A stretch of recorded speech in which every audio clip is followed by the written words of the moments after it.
Okay, Dustin, we've been here for 3 days. It's basically the first time we really took a good look at the boat.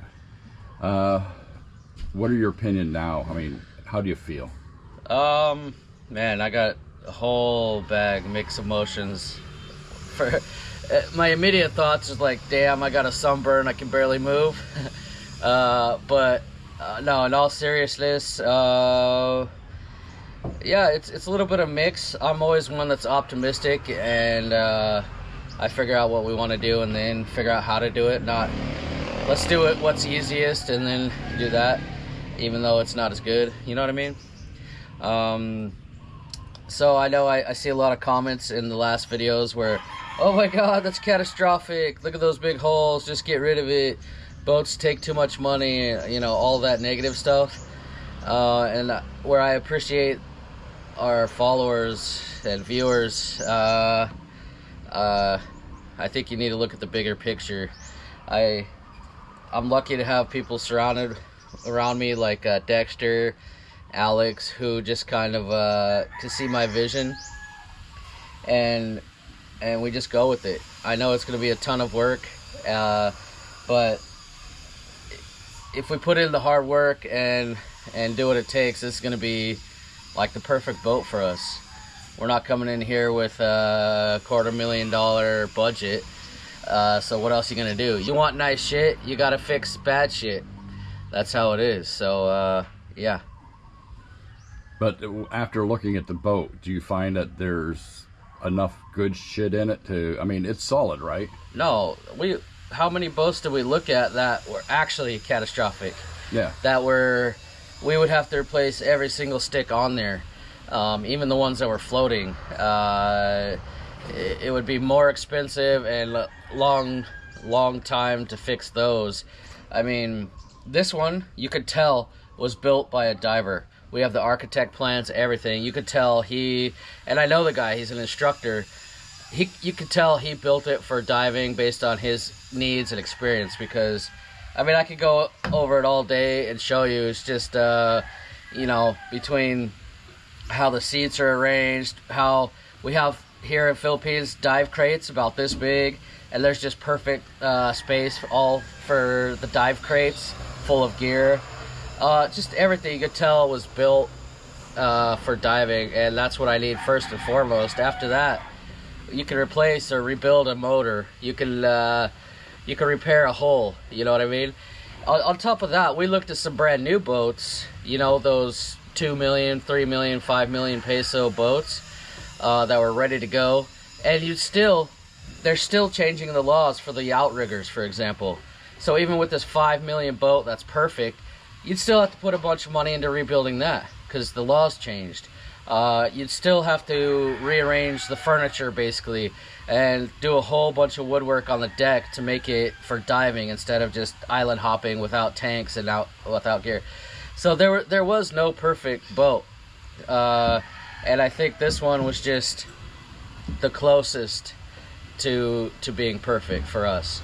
We needed something budget that we could fix ourselves and have help fixing, but that had really strong bones, I guess. No rot, nothing like that. So this thing's perfect. So after 3 days, everything you've seen is positive, you know, and what negative things there are can be overcome, right? Yeah, when I said I had mixed emotions, I meant I'm enthusiastic, and I can see the potential and everything. The only mixed emotion is like, wow, we got a lot of work to do.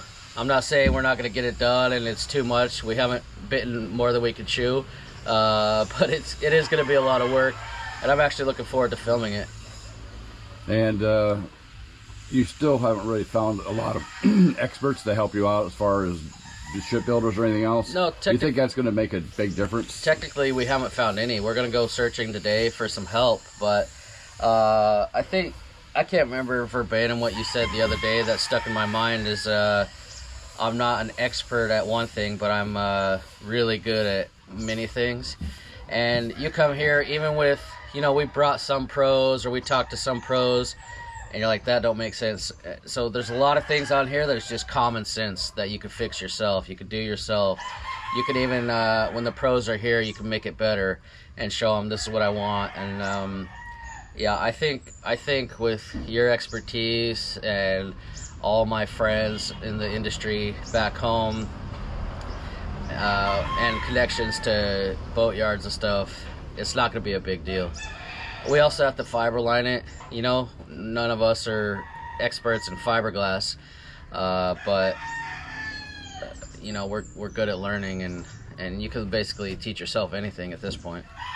You've got a lot of really great viewers out there. Do you expect to get some really great feedback from them and hints and tips of what to do, what to look for, how to do this? Yeah. I'm getting a lot of tips, good, bad, and ugly. I'm not deleting anything. But you got to remember that we're getting hundreds and hundreds of comments. I can't just do what everybody says.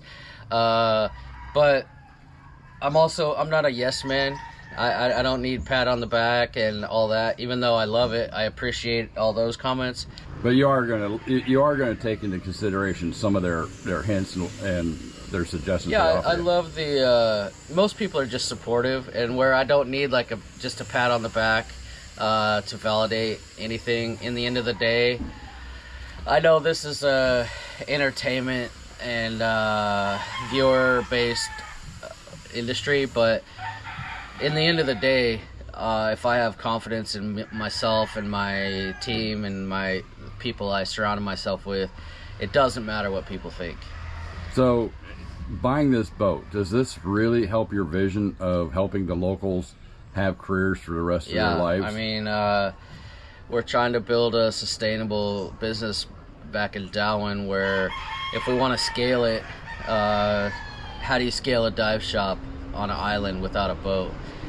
You know, I could have a hole in the wall, a little bamboo shack near the beach somewhere and just teach people, you know, by myself, or I can, you know, I mean, I don't even know how many staff we have at this point, but we have dive masters, we have freelance dive masters that come and go, we have instructors, full-time instructors, freelance instructors, even the boat crews that we rent the boats right now, and then we have a boat crew now that'll run this eventually. I mean, we have a pretty big crew, and it's always growing. And so if we do things right, make this sustainable and long term, we're hiring more and more locals. In fact, I'm the only non-local in the entire business, right? Yeah. I think I am the only non-local that's part of the company besides you, Dexter, now partnering on the boat. But not only are we hiring the locals and helping our economy that's helped us for so long, that, you know, this is my adopted home, and they've accepted me and everything. So not only are we trying to build this economy and the tourism business in Darwin, I think it'll be the next big spot.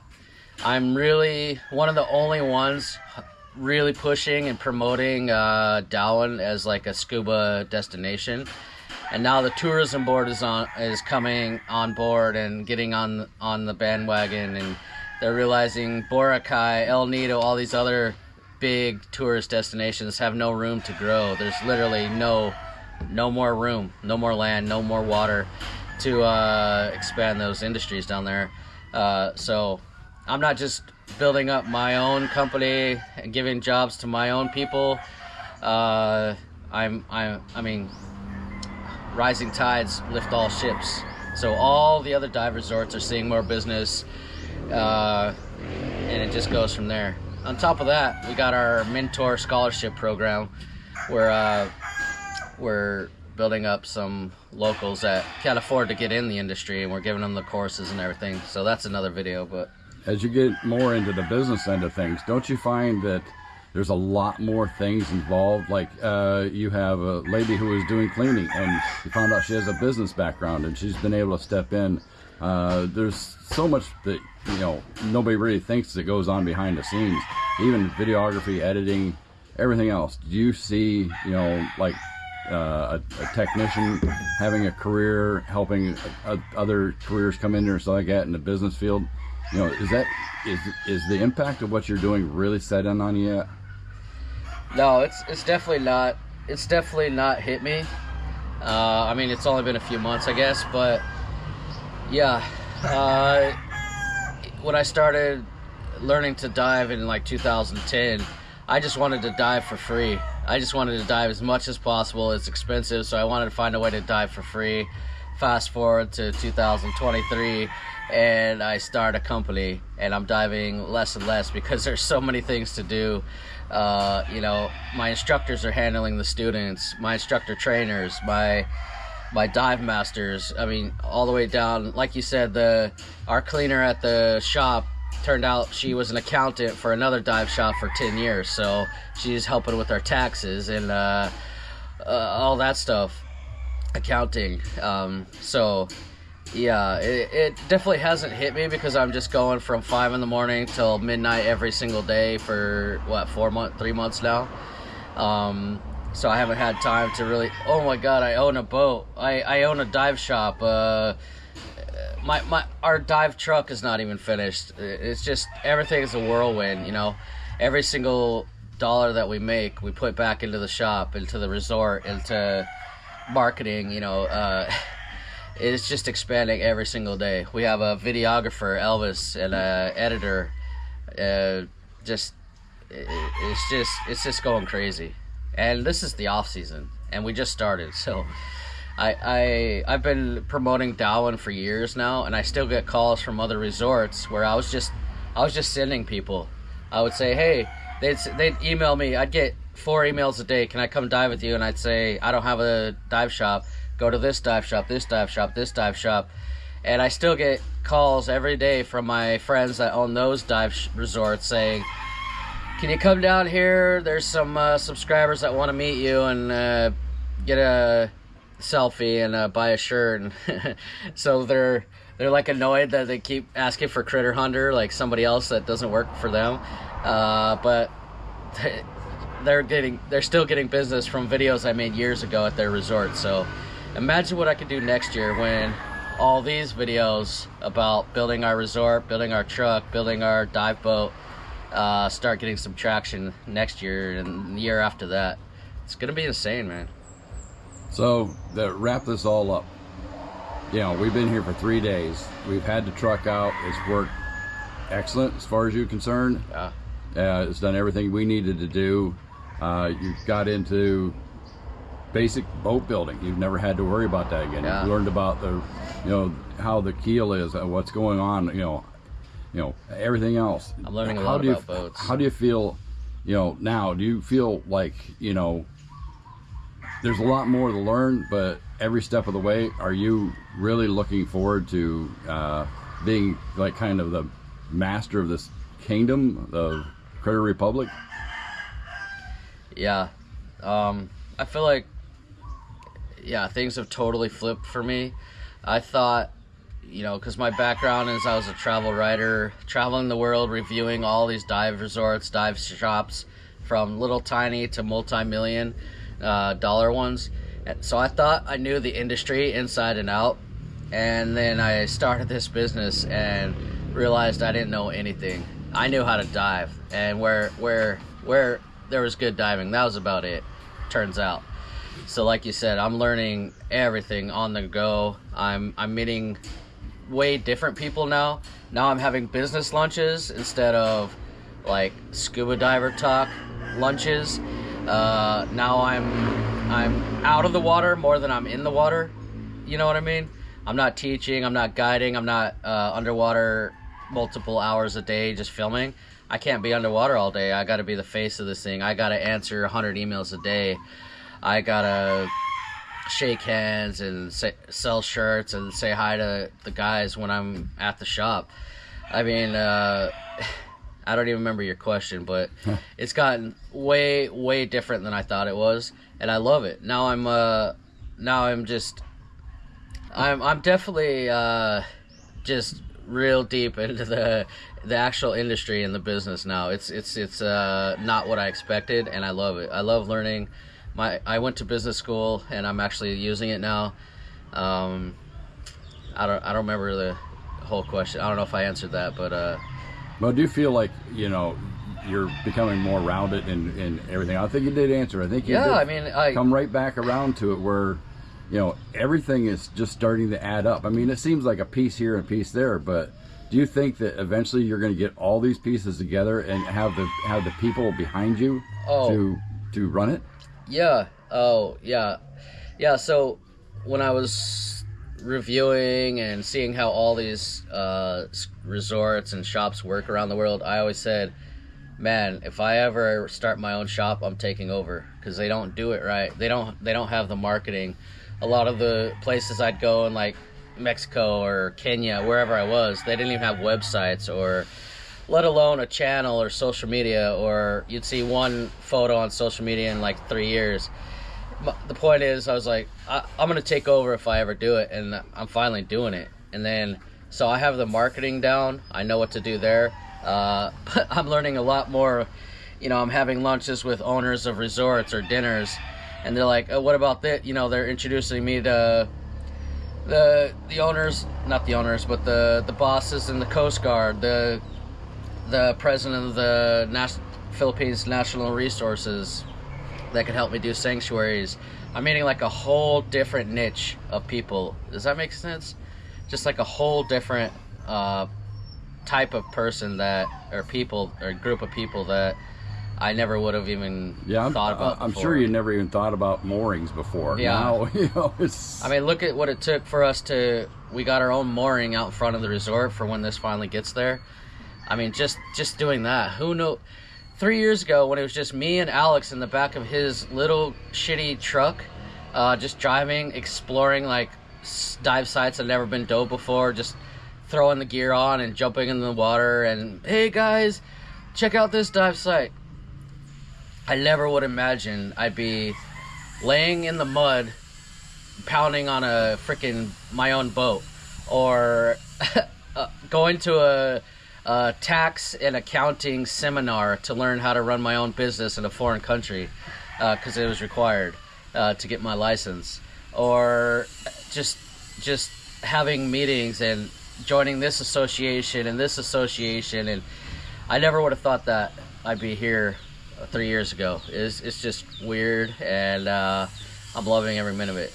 But no, you can never I'm well-rounded, but you can never know and finish growing. You can never know everything. Well, you're probably about a third of the way into your journey of being a complete business owner and everything else. So we're going to wrap this up. We're going to carry on with the rest of his career, follow him to the next 40 years. Yeah, 40 years. Can't even imagine. I definitely got to say thanks to you, Dexter.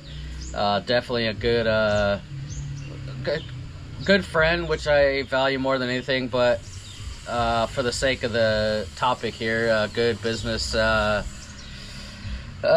consultant, I guess, advisor. That's the word I'm looking for. Always keeping me on track, and now partnering with me on this boat. There's no way this would happen. So if you think about it, all these jobs that are created and everything are because of help from people like you that are helping me, advise me, not letting me mess up. This could catch on fire on day one and be if you weren't here. Well, that's one thing. You explained your vision very well. We all get to see what you hope to accomplish, and there's a lot of people out there who want to help. It's not just me. Oh. There's tons of people out there. I couldn't do this without the YouTube viewers, because I mean, well, if you said, you asked if it really hit me. If you think about it, this thing is massive. It's way bigger than me. It's bigger than any one person, because I got a team around me, starting with my wife, that they're doing nothing but support me.